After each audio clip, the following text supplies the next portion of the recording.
Trump just announced the peace deal that he has penned with Iran. There are signatures, apparently digital ones, on the paper. And we are going to break down some of the elements that have been of greatest concern all over social media. What are the elements of the deal? Are we going to be sending $300 million to Iran to rebuild it? How is this going to affect our economy? The Strait of Hormuz is open. Gas prices, will they fall? And those Democrats that are so critical of something that is nothing but good for our entire country and the world. My name is Kelly Jackson. Stick around while we break down all of these points. This is still not canceled, and let's get into it. So I'm going to start with a little short from Rich Barris, who has been more on the side of those who have been very critical of the president due to this issue with Iran, and then, of course, involving Israel. From what I have been reading in the press, apparently Benjamin Netanyahu is not happy about this peace deal. He said he's not going to comply. I don't know why that is. I would think that peace in your area is a good thing, but apparently he has problems with this, which from what I understand, the president is kind of telling him, oh, well, that's your problem. We're going to move on with this because we've got to do something about the Strait of Hormuz. So with that faction of our party that has been so incredibly critical of the president, and we've been so fractured because of the narratives that have been produced by Tucker Carlson and Candace Owens, even Rich Barris to a degree, Megyn Kelly. It's encouraging to me. It's not exactly a compliment, but it's encouraging to me to hear Rich Barris say things like this. That one's good, man. That one's good. Yeah. You know what? If it keeps him out of the damn war, I will apologize. Oh, yeah. If it keeps him honoring the deal, I'll whatever. Fake apology. Whatever. When it's good behavior, you have to reward him. Yes, you have to. This is how Donald Trump works. It's exactly. She said, if it's good behavior, you have to reward him. That is the point I was trying to make. Honestly, I should have just said it like that. That was the point I was trying to make in the beginning of like the critics of the war and the critics of Trump and how he's just behaved in the second administration. This is a big course correction. You know, you have to reward him. He's transactional. I don't know how else to put it, because if you don't, he'll be like, well, you didn't care anyway. Yeah. Now I'm not going to do nothing for you. I hope you guys heard that. But exactly. So you didn't care anyway. You didn't give me the credit for it. So next time I'm doing nothing for you. So he's trying to do what it is he thinks are the most effective actions to try and course correct from the last, 6 or 7 years. It's just been horrible. And now we have this issue in Iran, and he went and ran on no new wars. And yet somehow we got pulled into this. And, the criticism about Israel. And, now here we are. We have a peace deal. And it's a good one from what I can understand. Let's break down the basics of what this is. And I'm going to read a little bit of that to you guys.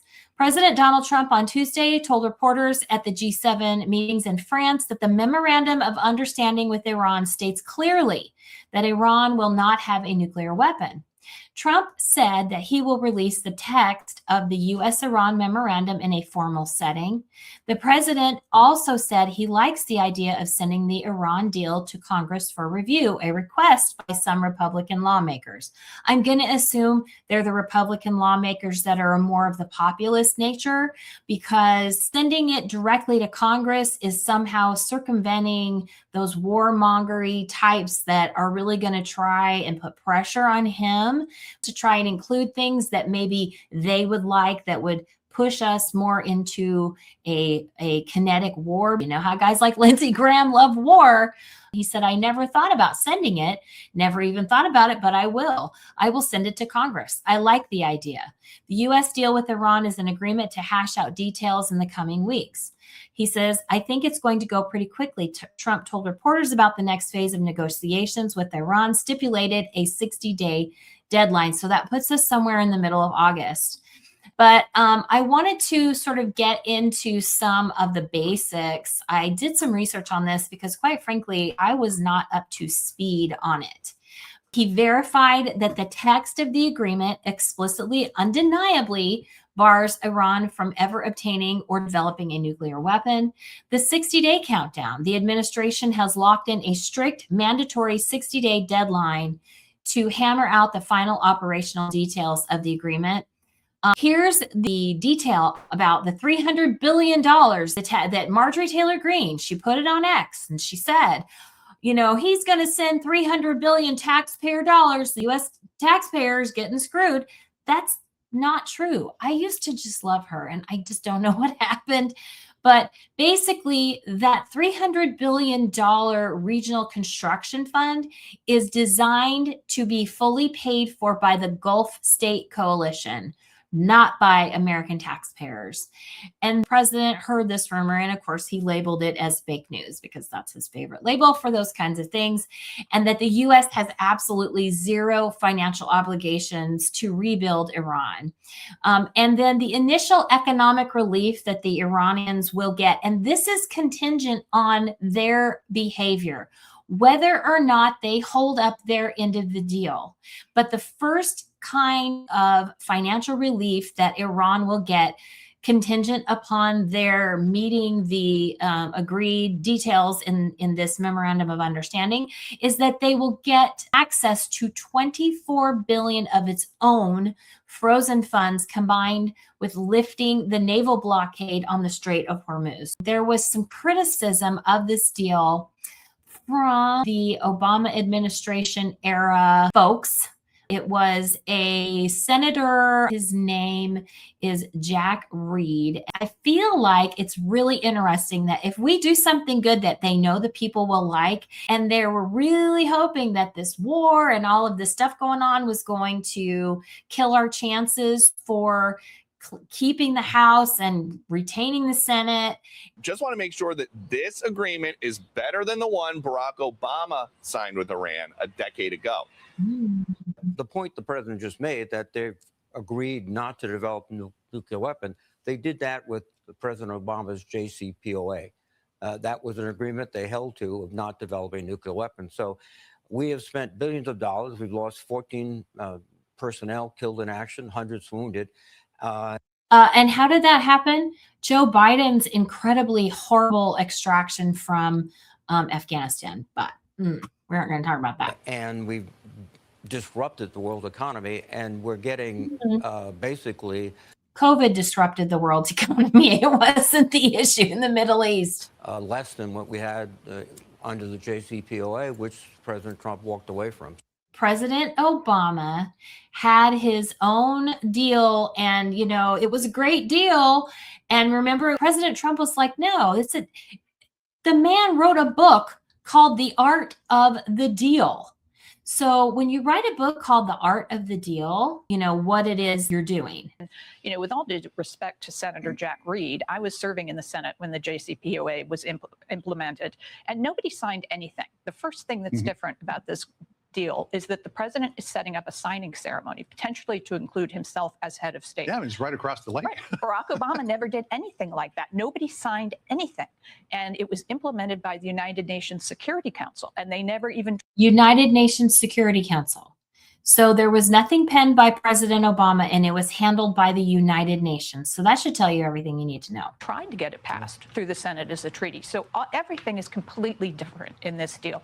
We'll wait till we see the details, but that, to my mind, is the first indicator that this is a much more serious agreement. I mean, he might wrap up the G7, you know, take the helicopter across the lake and sit down with the Iranians. Take the pretty ride, wouldn't it? Yeah. So anyway, I wanted to go ahead and share with you the memorandum of understanding that we have with Iran, all of the elements of the deal that are the most important. We are not sending them $300 billion worth of taxpayer money.